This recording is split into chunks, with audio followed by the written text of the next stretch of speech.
Hey guys, and welcome back to another Warcraft Daily. In today's news, we have the 9-year anniversary of Warcraft, the new charity pet, patch 5.4.2, and a bunch of blue chat, which includes talking about the talents, and I suppose this is one of the first times I'll be giving my 2 cents on the whole Cataclysm to Miss Pandaria, sort of the move, talent-wise. Anyway, first of all, let's talk about 9 years. So, Warcraft has been out for 9 years, that's really all there is in this news story. And the cool thing is that you will get a thing in your mail. It's a little Warcraft icon. When you click on it, you get a cosmetic tabard for an hour and a 9% XP and something else increase. So that's pretty nice. More just that it's 9 years. It's kind of crazy. I've been playing this game for a long time. A really long time. I think I remember the 4th year anniversary during Wrath? I think it was. I was leveling up and I was in the Night Elf place in Dragonblight when that happened, and it was just really, I don't know, it was kind of cool. But it's strange to think, like, just how much time has passed.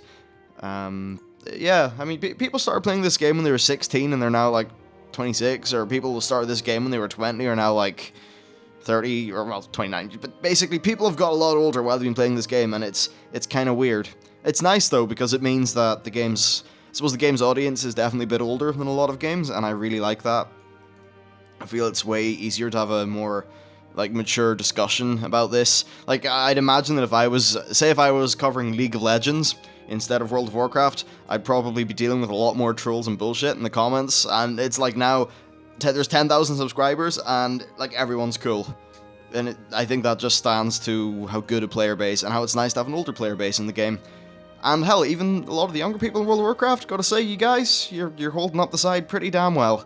So, let's move on to other things. Charity pets. Well, the really, really cool pet that looked like a Brewfest one. What's its name? Let me bring up Emerald Champion. Yes, the Alteric Brew Pup. It's essentially, is it a something Bernard? It's a St. Bernard. It's got like a little keg of ale on it. And it's, look, I don't normally say shit like this, but it's fucking adorable. And I am definitely going to buy one for myself, because normally if this was 100% to Blizzard I wouldn't, but the reason for this is because 50% of the purchase price is going to the Make-A-Wish Foundation, and you know what, if you can buy a pet that's really cool and it goes to charity, then I think, to me, that totally justifies the money, and I may or may not do a giveaway on this.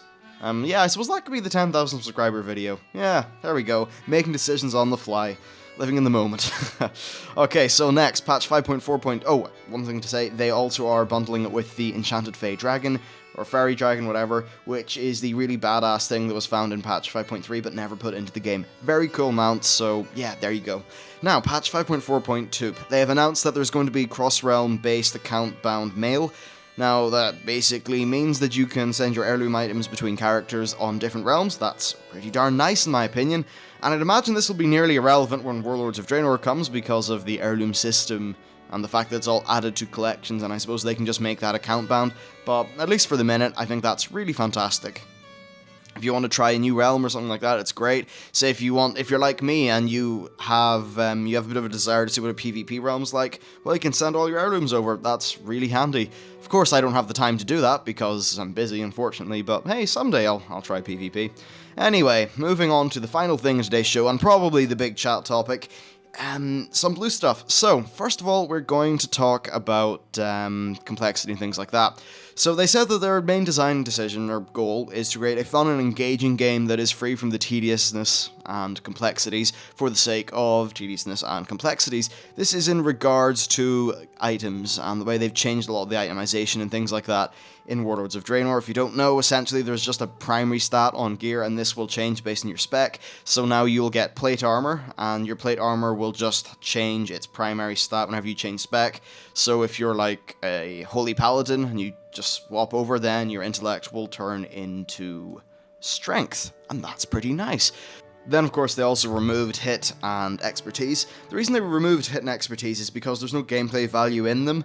It's the sort of thing you just hit the cap, and it was really just there because reforging. Well, you know what, like, the only thing that people really cared about with reforging initially was, oh, I better reforge to make sure I hit both of my caps, and then after that, I better reforge to get my best sort of secondary stat. Hell yeah. Decision making, not really. You had to ask Mr. Robot first. That will tell you what to do, and you did it. Well, unless you were some classes, in which case Ask Mr. Robot was actually horrifically inaccurate. Priests, I believe, had a big issue with that. But anyway, you know what I mean. So basically, a lot of the time when you were getting a new piece of gear, it would involve a very lengthy and annoying internet search. You're going to Mr. Robot, you were going to an Icy Veins guide, something like that. And it took away from the fact that in a game like this, you should get a bit of gear, and you should instantly feel, hell yeah, I got a bit of gear, it's pretty cool, it's got these nice stats on them, I can use it. Instead of, yeah, I got a bit of gear, now I need to port to the town, spend 5 minutes at the auction house after doing my research. From a game designer perspective, I think it's very clear what the best option is there. Also, it doesn't, in my opinion, fit very well with the whole tertiary stats thing, having reforging there, because, I don't know, I don't think they should be reforgeable.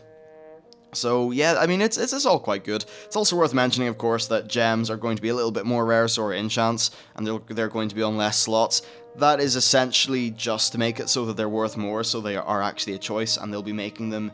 One of their goals is to make gems and enchants more of a personal choice, which I think is quite cool. Of course, there will always be a mathematical thing, because...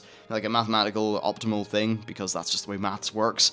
But in general, they're doing a very good job, and also for that feeling of instant gratification when you get a nice new cool piece of gear, well, it was already quite cool with Warforged, right? So you get a Warforged piece and you think, oh, hell yeah, I've got a Warforged, I'm really happy. Well, you can get a Warforged, you can get something with an extra socket, you can get something with a tertiary stat that's cool, especially with the tertiary stats in my opinion, because they actually add a little bit of gameplay. So overall, I think it's actually quite fantastic. Now, when they were talking about the talents, an interesting topic came up, and I'm just going to quote the entire blue post and then I'll throw in my 2 cents. So, here we go. If someone liked spending all their talent points in the old system in strange ways and ended up being extremely suboptimal but felt better about their individuality and the choices they made and therefore found the game system more fun, were they wrong?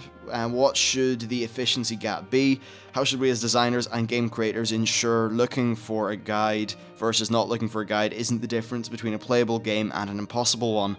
If that player enjoyed their custom build and choices they saw performed far below everyone else, would they understand it was due to their choices, or would it feel like the game was being unfair to them? Now this is interesting, it's the fact that people will sometimes absolutely shoot themselves in the foot when they're given a lot of choice. And I suppose, do you try to herd your people like sheep, or do you let them roam free and be eaten by a buzzard? Actually, a pretty big buzzard, but yeah, you know what I mean. So, yeah, this is weird. Now, one thing I would... well, fuck it, let's go. So definitely, I think this is an interesting topic, and I really do like the Mists of Pandaria talent system, personally. And it's not because of its simplicity, I actually think that it offers, I suppose, less choices, but more varied and impactful choices. And they're able to make each one of these choices, because there's less of them, more tailored, meaningful, and powerful. For an example, I often tailor my talents based on what I want to do, and that makes me feel like I'm making a choice, and it's interesting gameplay. For an example, in one fight, maybe I want Crouching Tiger, Hidden Chimera, so I can deterrence more in combination with one of my glyphs. Or perhaps in another fight, I want to use Post Haste so that I have a little bit more on-demand movement. Things like that. They actually allow me to, on a fight-by-fight basis, or even a completely different thing, so if I was PvEing, or if I was PvPing, or whatever, if I was soloing things, I can choose talents that make sense to me in a way that I find fun. Perhaps they're not completely optimal, but none of them are going to absolutely destroy my performance, and it can give you a way of playing the game that sort of is tailored to the way you see fit. Now, the problem, I suppose, is there was far more tailoring that you could do with the Cataclysm and previous system. That's absolutely true, and there's no doubt there. Shockadins, as an example. Shockadins, of course, were not very good, which was a slight problem for the people who enjoy playing them, but also I actually thought Shockadins were a pretty cool idea. What ended up happening there is you got lots and lots and lots of choices, not all of them meant a terrible deal, and it was very easy to just be suboptimal, because there were some talents where, oh yeah, you just need to take 5 stacks of that because it's 2% extra of this stat every for every tier of the talent you take. Was that particularly interesting? Not really. It really wasn't. So yeah, and honestly, I think it had even more of a cookie cutter system.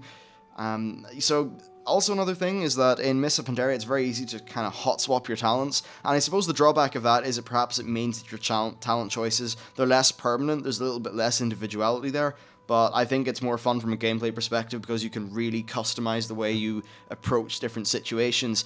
Honestly, I see talents as maybe a different thing now than they were. It's almost like they're special abilities and not talents in the old RPG style of talents. And honestly, I get why other people like the previous system of talents. I personally was actually really okay with it. I didn't see any gleaming issues other than the fact that it was just things were cookie cutter and people could gimp themselves. And when you're playing a game, you should never expect everyone to have to go and read guides that you don't provide. Because, well, okay, a lot of the people watching this video would do their guides and things, but a lot of people wouldn't, and they would just be that idiot paladin who's trying to be a Shokugin and doing 7 damage per second. Well, maybe post-item squish. He would be doing 7 damage per second, it would be great, but you know what I mean. Anyway, I'm gonna go and play Assassin's Creed 4 and sleep, because it's really tiring for some, long day. Anyway, thanks for watching. If you enjoyed the video, please like and subscribe and all that lovely stuff, and I'll see you next time.